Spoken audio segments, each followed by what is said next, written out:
자, 며칠이 지나지 않아 황건적 장수 정원지가 5만 명을 거느리고 탁훈을 치러 온다고 하자 유언이 추정에게 사람을 이끌고 500명을 거느리고 나가 적을 꺼트리라고 명령한다. 현덕 등은 흔쾌히 군산을 거느리고 앞에 나서 곧바로 대응상 아래에 이르러 적과 마주 보았다. 한건의 무리들은 모두 머리를 풀고 누런 두건으로 이마를 묶었다. 바로 양군이 서로 대적하게 되었다. 500의 군사로 5만 명이 거느린 정원지의 군사를 막았대요. 중요한 건 얘기했잖아. 오늘 얘기는 전부 다 뻥이라고. 나간 중에 뻥이라고. 유비는 이 지금 당시 1차 황건의 남 때 참여하지 않았어요. 그때 딴 데가 있었어요. 유비는. 나간중은 유비에게 전사가 필요했어요. 전쟁에서의 기록이 필요했다고. 그래서 이를 충실히 따라가는 거예요. 그냥 현덕이 말을 달려나가고 왼쪽에는 운장, 오른쪽에는 인덕, 채찍을 딛고 크게 꾸짖기를 나라에 반역한 도적놈아 어찌하여 항복하지 않느냐 하니 정원지가 대로하며 이렇게 가는데 뭐 바로 장비가 장팔사모를 가서 등무에 가슴을 찌르니 등무가 뒤집어서 떨어지고 정원지는 보고 이제 다시 이제 장비한테 싸우러 나가니까 이번에는 운장이 큰 돌을 가지고 달려서 허리를 두 동강 내버렸대요. 그리고 이걸 시를 지어 찬양하기를 영웅이 오늘 아침에 모습을 들으니 한 번 창을 시험하고 한 번 칼을 시험하는구나. 처음 나가 곧바로 위력을 떠치니 세 사람 나누어 이름값을 잘하는구나 라고 얘기를 해요. 나간중은 천하의 뻥쟁이에요. 있지도 않았던 얘기했던 그대로 유관장의 전사를 만들어 준 거예요. 그러니까 그걸 나간중이 즐겨봤던 게 그랬다 그랬잖아요. 찻집이라고 하는 작은 공연장에서 저기 삼국 시곡이라고 하는 걸 보면서 그 만담극 같은 공연을 만들어 놓은 거지. 자, 500명이 5만 명 앞에 나가갖고 단칼에 죽인 거야. 적 대장을. 그 무적들이 정원지가 죽는 것을 보고 모두 창을 거꾸로 쥐고 도망갔다. 현덕이 군사를 지휘하며 추격하니 투항하는 자가 헤아릴 수 없을 만하고 크게 이겨서 돌아왔다. 여기서 잠깐 얘기하는데 정말 황건적이 실제로 그럴 수밖에 없는 게 대장이 죽으면 그러니까 투항하는 자가 많을 수밖에 없어요. 왜냐면 황건적이라는 게 우리는 날랭 군사 같은 무리들 나간중이가 씌워놨던 그 당시에 유학자들이 씌워놨던 걸로 뭐 36방 해갖고 군사 조직인 것 같죠. 군사 조직도 있지만 그 안에는 일반 사람들이 많이 들어가 있었어요. 우리가 15만 정도라고 사람 무리들이 황건적이 나타났다고 하면 그 중에서 한 5만이 군사가 채 안 됐어요. 나머지는 일반 사람들이 유란하면서 따라다니는 거예요. 그게 황건의 날이었다고. 거기에 남녀노소가 다 들어가 있는 거라고. 유언이 친히 나아가 영접하고 군사들을 상주고 위로하였다. 있지도 않은 사람이 상 줬대요. 아무튼 그 다음에 청주태수 공경의 문서를 받았는데 황공의 성을 포위하고 장차 함락될 것 같으니 구원해달라는 얘기를 듣고 유비하고 이제 상의를 했더니 유비가 이제 제가 구원하겠습니다 하고 유언이 이제 추정에게 명하여 군사 5천 명을 거느리고 갔대. 그래갖고 청주로 갔는데 적의 무늬가 오는 걸 보고 이제 어지럽게 싸우는데 현덕의 군제가 적어서 이기지 못하고 30리를 물어나서 영체를 세웠대요. 그러니까 500명의 군사로 황건의 5만을 부셨는데 추정에게는 군사 5천을 주고요. 유비에게는 병사 500기 그대로인 거예요. 추정 자체가 기록이 별로 없어요. 황건의 난 자체에 2차 황건의 난에 참여하지 1차 황건의 난에 참여하지 않아요. 유비는 그 한해 관료였던 장거하고 장손이라고 하는 애가 반란을 일으키거든. 그러니까 거기서 이제 한나라 군사로 참석해요. 이게 공식 일전이야. 유비는요. 그리고 유비가 장비에게 일러 말하기를 적은 많고 우리는 적다. 반드시 기습하여 군대를 내어야 바야흐로 승리할 것이다. 그래서 군사를 나누고 1000명이 간우가 가고 왼쪽을 매복하고 장비가 1000명이 거느리고 오른쪽 밖에 매몰했다. 징을 울리는 것을 신호라 해서 일제로 나아가서 싸우고 응하기를 이게 제가 뻥이니까 참 대충 얘기할게요. 아무튼 일제히 쏟아져서 유비가 이렇게 하라 그래갖고 그대로 딱 했더니 적군을 죽였대요. 몰살을 했대요. 왜 이때는 1대1로 안 하지? 아무튼 그랬대요. 그래서 능히 위대한 공을 세우니 스스로 응당 홀로 공공한 데서 소술 나누게 되었다고. 그러니까 나간중이가 이제 그러니까 청주에서 저런 일이 있었다. 이거 다 뻥이고요. 이게 삼국 지연의를 읽는 사람들이 이제 삼국지를 읽는 사람들도 마찬가지예요. 이거는 유비가 되게 어떤 결정을 막 도덕적인 어떤 기준에 따라서 했던 사람으로 알잖아요. 근데 유비가 당대의 평가가 효용이에요.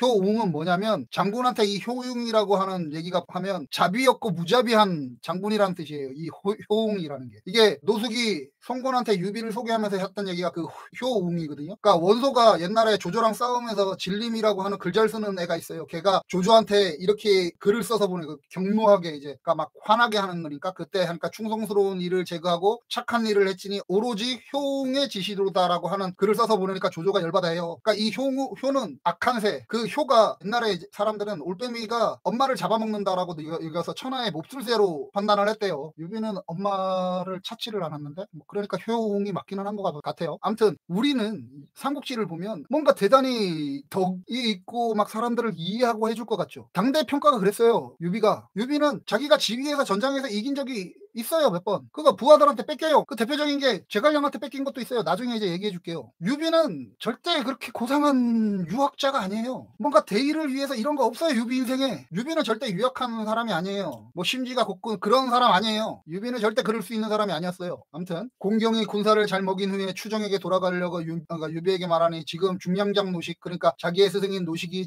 장수 장각의 광종에서 싸우고 있다고 하니 일단 자기가 가서 이제 도와줘야 된대요. 그래서 유원한테 돌아가고 이제 현덕은 원래 있던 500의 군사를 데리고 노식한테 갔더니 그 노식의 군사가 5만이 있었는데 그때 황건족 무리하고 그 15만하고 대치하고 있었대요. 노식이 이제 나는 여기서 적을 포기하고 있는데 5만으로서 황건족 무리 15만을 포위했다는 건 얘기 다 한 거죠. 그죠? 그러니까 황건이라고 하는 애들이 실제적으로 군사 조직이 그렇게 적어한 게 아니라니까. 이게 되게 오해들을 하시는 부분들이 있는 것 같아요. 저는 그렇게 봐요. 아무튼 뭐 다르게 해석하시는 분은 다르게 해석하시고요. 아무튼 지금 적군 장강의 아우 장양 장보가 영천에서 황보성 주중과 대턴하고 있다. 그러니까 여기서 너희가 이제 건드리는 인마를 가지고 광군 1000명을 더 보태줄 테니까 가서 영천을 이제 해라. 우리는 이제 여기 포기하고 있으니까라고 해서 이제 그날 밤으로 유비가 가거든요. 노식이 자기 제자가 왔는데 이제 500을 거느리고 왔는데 저쪽 가서 챙겨라라고 얘기를 하는 거예요. 근데 노식이 이때 승전을 못 하고 있었어요. 조금 이제 딜레이 상태에 계속 있었어요. 그게 이제 여러 가지 문제가 되긴 하는데 나중에 가면 지금 현재 나간중이는 유비한테 전사를 자꾸 만들어줘야 되잖아. 그래도 스승이 저기서 뭘 하고 있는데 가기는 해야 될 거 아니야. 그래서 보내기는 했는데 거기가 싸움이 딜레이하고 있는 상태였거든. 그러니 유비를 딴 데 보내는 거야. 그리고 나간중에 셋이만 배려줘. 전사를 챙겨야 되는데 전사를 챙길 데가 없잖아. 지금 막 없었던 전쟁들 막 있었던 것처럼 만들어갖고 했잖아. 그때 당시에 뭐 저런 일이 있다 그래도 잘 모를 거 아니에요. 기록되지 않은 역사가 있다라고 얘기해버리면 그만이지. 얘기했던 대로 제1차 황건해난 때 유비는 참여하지 않았어요. 황보승과 주주는 군산을 거느리고 적과 싸웠는데 적이 불리하자 물러나 장살에 들어가서 풀섬을 하고 뭐 해갖고 이제 화공으로 해서 황보승이 그 황건적들을 다 이제 막 저거 해요. 그래서 이제 황보승이 이제 각각 승리를 하거든요. 근데 여기에 있는 황보승이라는 사람이 되게 중요한 사람인데 한나라의 유명한 그러니까 무장가의 정말 전통적인 무장가의 무장이었어요. 황보승 자체가. 당대에는 되게 유명하고 능력 있는 장군이었어요. 제1차 황건에 나는 얘기 드렸던 대로 거의 한 10개월 정도 일어났던 건데 그 10개월 동안 일어났던 걸 종식을 시킨 게 여러 많지만 그러니까 황보승이라는 장군이 거의 다 모든 거를 해요. 그러니까 대단한 장군이었다는 거죠. 유비를 막 여기저기 없는데 전장을 막 보내갖고 막 그 전사를 막 쌓아두잖아요. 다 쌓아줬어 이제. 유비가 이제 중앙으로 들어가야 되잖아. 그러니까 이제 조조랑 연결을 이제 만들기 위한 사전 작업. 이 다음이 이제 조조로 이어지거든요. 오늘은 여기까지인데 유비가 역사의 선택을 받았어요. 얘기 드렸던 대로 오늘 얘기는 제가 전부 다 뻥이라 그랬잖아요. 나간중이 뭐 70%의 사실? 저는 그거 절대 인정 못하고요. 인정할 수도 없어요. 지금 구조에서 보면. 저 얘기가 오늘 얘기는 자체가 전체가 다 뻥이에요. 유비를 소개하는 모든 게 유비의 전사가 다 뻥이에요. 유비는 그 얘기 드렸던 대로 한족의 장수가 반란을 하고 일어나는 그 시기에 나와요. 그때 이제 현령이 되고 하는 거라고. 그러니까 한족의 영웅이었던 유비를 나간중이 이렇게 세탁을 해준 거예요. 아까 얘기 드렸던 대로 유비는 15살의 나이에 노식의 문화가 되었다 그랬잖아요. 15살의 나이. 이것을 제가 조금 믿지 못하는데 그래도 기록이 워낙에 많이 나와 있어요. 그렇게. 저 한족 뻥쟁이들은 한나라에서 기록을 했던 애들은 다 그렇게 해놨다고. 그러니까 15살의 유비가 노식한테 가서 공부를 했다면 유비는 가난한 집안의 사람이 아니에요. 절대. 일 수가 없어요. 왜냐하면 공손찬이가 이제 국방의 요 유주 지역에 태소라고 하는데 그 결혼을 하거든. 그 집 딸이랑. 그래서 장인이 아들을 챙기는 것처럼 공손찬이를 유학을 보내요. 노식 문화에. 그 정도의 힘을 가지고 있는 사람이 보내야 되는 대란 말이지. 거기에 유비가 가서 해요. 근데 유비랑 공손찬이가 이제 맺혀지는 접전들이 많다 보니까 노식 문화에서 있었겠구나라고 하는 생각인데 저 당시에 그랬다면 절대 가난한 집 사람일 수가 없어요. 저는 그냥 그렇게 봐요. 그러니까 건달의 우두머리였을 것 같아요. 저는 봐요. 여기잖아. 탁현이 여기라 그랬잖아요.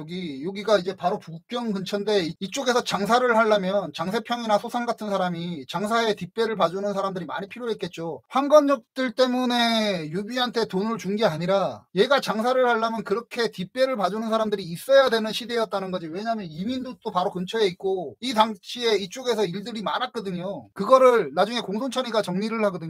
그러니까 장세평이나 이런 소상 같은 사람들이 뒷배를 봐줘야 됐겠죠. 그러니까 그쪽으로 보면 이게 유비가 협객이라고 보면 그리고 유비 자체를 효웅이라고 했잖아요. 효웅이라는 건 뭐 장군이나 몰입애들, 건달들한테 붙이면 잡이 없는 사람이 돼요. 유비가 나간중에 의해서 유약한 사람이 됐지만 실질적으로 저런 생활에 익숙해 있는 사람이고 그 당시에 부리던 사람 중에 형제와 같이 가까웠던 사람이 관우였을 거고 장비였을 거예요. 그리고 간웅이었다고 봐요. 그러니까 유협의 무리의 우두머리였던 사람이었겠죠. 그게 아니면 유비는 어떻게 설명이 안 돼요. 어떤 부분에서는. 왜냐하면 15세 때 노식 문화에 간 거예요. 그 당시에 공부를 안 했다고 유비가 공부를 했다 안 했다를 떠나서 어쨌든 노식이라고 하는 태소까지 지냈던 스승 밑에 가서 공부를 했다는 거라면 적어도 탁현의 그 정도에 들어왔을 때는 누군가 소개하는 사람이 분명히 있었을 거라는 거지. 근데 그것이 안 됐던 거잖아. 어느 일정한 기간 동안. 그러면 그 사이에 공란에 뭘 넣느냐의 문제인 거고, 그러면 유비는 절대 그 시간에 집신을 짜고 있었던 사람은 아니라는 거죠. 저는 여기서 조금 위험한 생각일지는 모르는데 그 사람들의 세력을 유비가 가져오고 그걸 가지고 500명이나 되는 인구로 나갔을 거라고 생각을 해요. 역사에서 얘기 드렸던 대로 장색평이나 솔상이라고 하는 사람들이 이 이후에 안 나와요. 아예 유비한테 돈만 해주고 끝난다고. 장비가 백정이 아니에요. 개백정이. 이게 개백정은 한나라 초창기에 번케라고 하는 유방의 유명한 장수가 있어요. 그 홍뭐에 그 해갖고 유비를 그러니까 유방을 구하는 어떤 번케라고 하는 장군이 있거든. 그 번케라는 장군을 고스란히 갖고 오면 장비가 돼요. 이 시대에. 이 사람이 가졌던 직업이랑 이 사람이 가졌던 체형, 이 사람이 가졌던 용모 이런 것들을 고스란히 갖고 오면 장비가 돼요. 얘기 드렸던 대로 이거는 삼국지는 짜집기라고 저는 생각을 한다라고 하는 얘기가 이래서 자꾸 하는 거라고. 그러니까 관우는 좀 특출해 있어요. 좀 다른 게 있어요. 하지만 분명한 건 저 유비의 무리라는 작자들은 절대 정상적으로 모여 있어서 뭐 우리가 지금 삼국지에서 보고 있는 뭐 이런 게 아니었다는 거지. 그런 낭만적인 게 없다는 거지. 그걸 이제 낭만을 부여한 게 나간중인 거고, 유비는 그 안에 있었던 유상촌에 있었던 장사하는 사람들의 뒷배를 봐줄 수 있을 만큼, 그러니까 힘쓰는 젊은 층들을 물릴 수 있는, 그리고 계속 얘기 드리지만 유비는 도망을 잘 다니잖아요. 유비가 자기의 가족을 4번이나 버려요. 제가 그랬잖아. 유비는 소시오파스에 가까운 이라고 하는 표현을 거기다 쓰는 거죠. 그래서 유비는 이런 쪽에 가까워요. 기록상으로 보면. 근데 나간중은 저기다가 전사를 계속 붙여가면서 이런 기록을 만들어놨어요. 그래서 나간중은 무엇을 노렸을까요?